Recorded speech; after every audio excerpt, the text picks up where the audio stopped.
video on the comparison with a real media text. I'm comparing Factual versus another short film based on food called Food Choices Documentary. The documentary begins with a very similar music to ours. It is intriguing, modern and dramatic. However, in Food Choices Documentary, it has a more serious undertone to create the harsh consequences of animal farming. I think that our music is more upbeat but is also successful, as we are not portraying a negative or positive viewpoint, but more of a balanced exploration. This is because our primary audience is active, and thus we are leaving them to create their own opinions and take their chosen readings from the text. This is because they are known as opinion leaders. The Food Choices documentary also has many time lapses in, such as the one in the supermarket.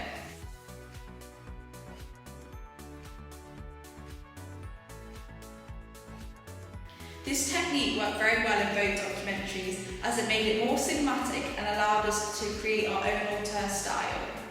It also reflects the ever-changing and inconsistent government health advice that is suggested to us every single day. It also echoes the underlying truths in the Food Choices documentaries.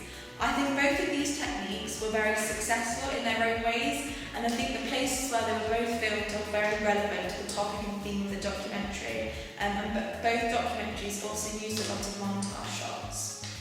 In Food Choices documentary, it begins with a male voiceover. This contrasts our documentary. This is actually what we originally planned to do in the early planning stages, i.e. have a voiceover, but we decided to deviate from this idea early on in the editing process. I therefore think Food Choices documentary was more successful in using a voiceover, and I definitely think that this is something we could have improved on, as it would have allowed us to include more montage shots. Therefore, we could have been included more adventurous shots to make it more filmic, and it could have also satisfied the audience needs of self-actualization information while also breaking up the audio from the interviewees to make it more interesting. This would have also made it more conventional for our independently produced documentary. Consequently, we have broken this convention, as the absence of a voiceover in our documentary did create continuity between the shots. Both of the documentaries also use panning shots. For example, in Food Choices documentary, there is the panning shot for nutritional values on behind food products and drinks. This creates the effect that many people ignore the serious consequences that we dismiss, as we dismiss the actual nutritional content that we are putting into our bodies. This shot is also similar to the panning shots of restaurant signs and Factual. Thus, I think that both techniques are very successful and made the documentaries more visually appealing while creating a filmic style that we were going for. However, in hindsight, perhaps we put too many panning shots together in Factual, especially on the food signs, and we could have broken them up with other montage shots, like what Food Choices documentary did. Therefore, I think they were more successful in this aspect. Food Choices documentary also used the montage shots of particular foods. This is similar to our montage of newspaper headlines. Both techniques establish the main themes of the documentary. It is also very conventional for the documentaries to do this, being independently produced. However, you could argue that the montage in Food Choices documentary is perhaps more visually appealing for the audience due to the vibrant colours and its effective entrance onto the screen. Obviously, this had been done through the editing process. Therefore, I do prefer the approach of Food Choices documentary. The image of the male eating a burger in a suit is also very, very similar to the shot in our documentary and poster. However, the shot of the male eating a burger in our documentary is a medium close-up where you can see his head.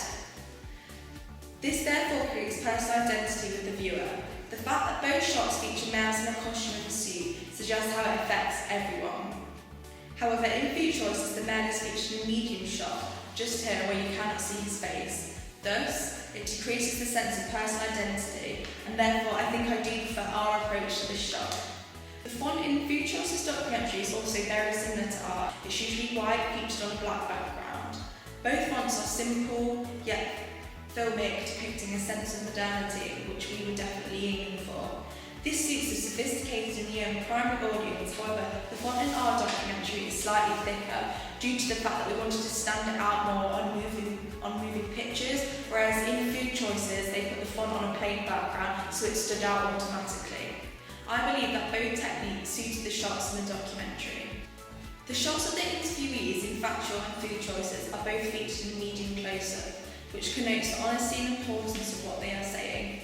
I think both shots worked very well. However, in some interview shots of the scene in Factual, we featured him at two different angles. This contrasts Food Choices as they only use one angle to film the interviewee. This therefore is perhaps more visually appealing and more interesting, and perhaps breaks the shots up for our secondary audience who are 16 to 19 and therefore Fox thinkers. Both documentaries also did not show the interviewer in any of the shots apart from the medium shot, which is rather conventional cinematic documentary due to the fact that it suggests that there is a high level of construction and therefore it confirms the postmodernist theory. This is because we are not clearly representing reality and not creating cinema verite. Consequently, verisimilitude is not created in both documentaries. Food Choices also viewed many one-shot montages.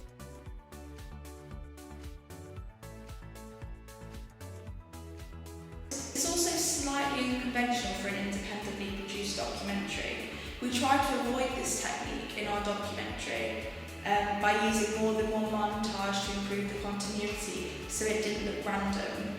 Therefore, this made it more conventional and suited the cinematic style that we're hoping for. A clear contrast between the documentaries is also shown how Food Choices, they use effects such as desaturating the colours. This connotes the underlying negative effects on health that eating without a large amount of knowledge and nutrition can have. It also further reinforces the fact that it's a construction and confirms the postmodernist reading. However, we did not use effects as this, and I think this is something we definitely could have improved on to reinforce certain connotations. We decided this as we tried to avoid the documentary, perhaps just a bit tacky and decreasing the camera quality was not high enough to edit footage anyway.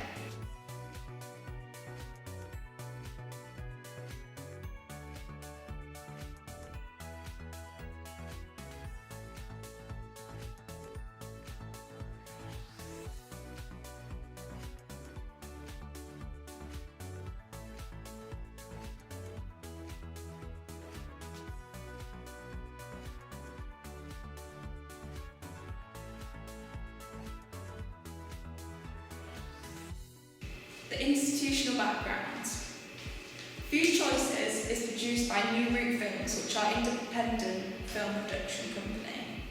This is similar to our production company as we are both produced by Mosaic Films. This therefore means that both of the production have a low budget and will be produced, distributed and exhibited by different companies. Food Choices has also been distributed by an independent company like ours. This therefore means that it has followed similar marketing patterns, such as using below-the-line marketing and Web 2.0. But how has the fact that this has been distributed independently affect the style of the documentary? Well, it means that the style needs to be more cinematic in order to suit the exhibition independent cinemas and film festivals. Therefore, I think Food Choices achieved this successfully with the style created by the time-lapse shots, editing techniques such as colour effects and dramatic music. I believe that this possibly contrasts our documentary, as although we did include music and montage shots, etc., the style is definitely something which we could have improved on. We need to make it more filmic and create our own auteur style like Food Choices did. Consequently, overall I believe that Food Choices suited better the type of distribution it had as opposed to Factual. Our production, moreover, would not be as successful at independent cinemas and film festivals as it would be with Factual, and perhaps would have been suited something more on TV.